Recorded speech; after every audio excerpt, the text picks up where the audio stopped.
In businesses, making decisions without understanding your situation is like driving at night without headlights.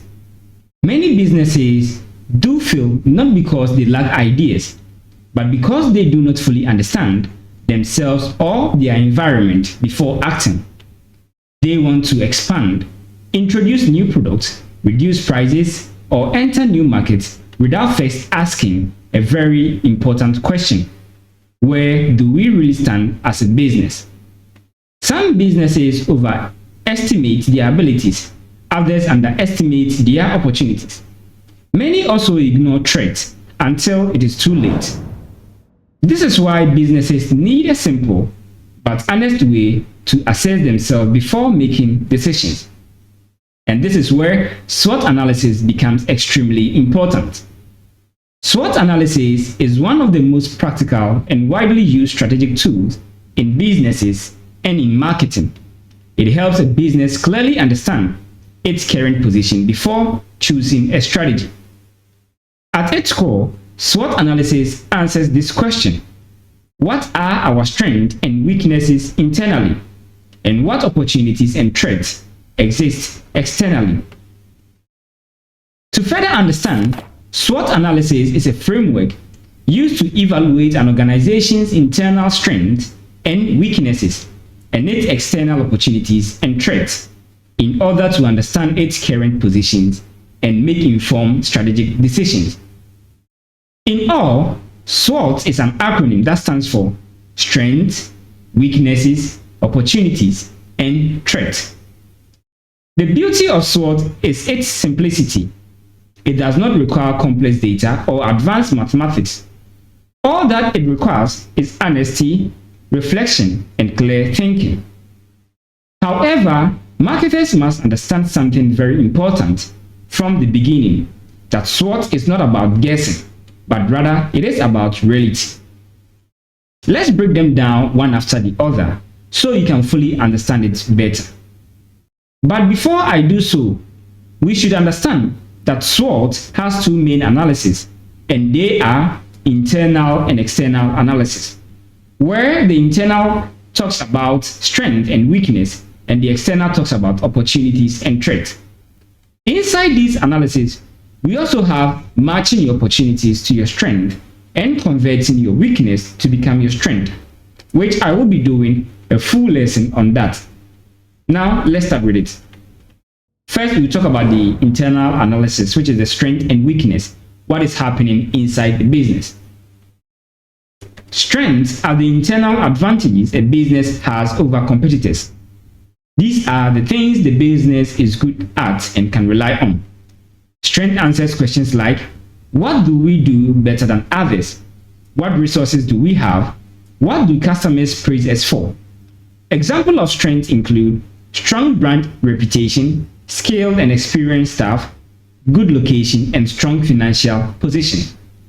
For example, a private university may have strong lecturers and small class size. A local restaurant may be known for excellent customer services and tasty food. These are strengths and they must be protected and built upon. Also, let me cite this personal example. Imagine you are in school offering 6 courses. You could clearly see that there is this particular course that you prefer most. And even if you do not study enough, you have it in mind that you will surely pass. That particular course becomes your favorite and hence your strength.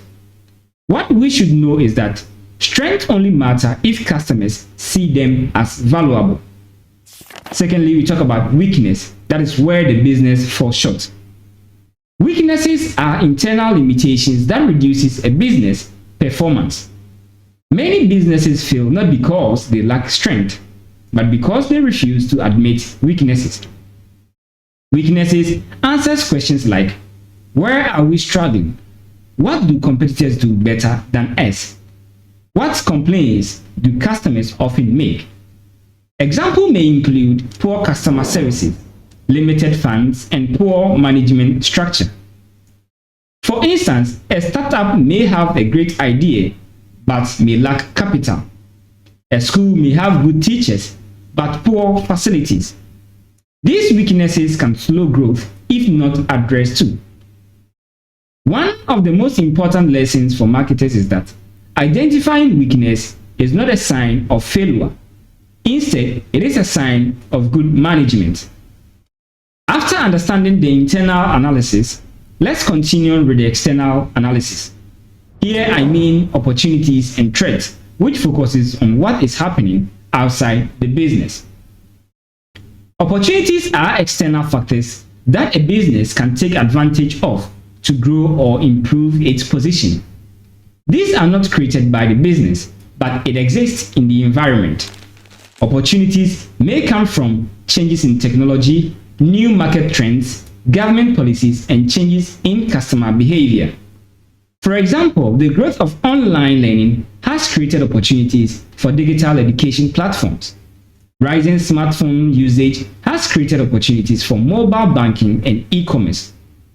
Moreover, marketers must understand that opportunity only becomes useful if the business has the ability to take advantage of it. Lastly, we talk about threats. Threats are external factors that can negatively affect a business if not managed properly. These are usually beyond the direct control of the business. Threats may include increased competition, economic downturns, and government regulations. For example, new competitors entering the market can reduce sales. Let's say KFC and Pizza Man Chicken Man. If there was nothing like KFC, some fast food industries could be enjoying monopoly. Also, changes in government policy can increase costs, and economic hardship can also reduce consumer spending. What we should know is that threats do not destroy businesses, but it does so if only ignored. Now let's put SWOT analysis together to get a complete picture of it. When SWOT is done properly, it gives this picture. Strength shows what to build, weaknesses show what to fix, opportunities shows where to grow, and threats show what to prepare for. SWOT encourages strategic thinking.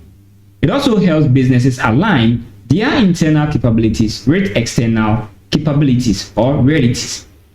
For example, businesses can use strengths to exploit opportunities, defend against threats, also reduce weaknesses to take advantage of opportunities, and lastly, minimizes weakness to avoid threats.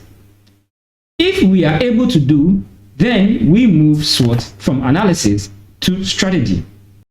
Some common mistakes marketers must avoid in conducting SWOT analysis. The first one is listening opinions instead of facts, confusing strengths with opportunities, and treating SWOT as one-time activity. Marketers, entrepreneurs, and students should understand that SWOT is not done once and forgotten. It should be reviewed as the business environment changes. Anytime a business wants to make a decision, the smart starting point is always, let's do a SWOT analysis first. Hi, I am Jay, and welcome to Jay's Marketing Consult. If you did enjoy this lesson, please kindly subscribe, like, share, and comment down below, and also stay tuned for the next lesson.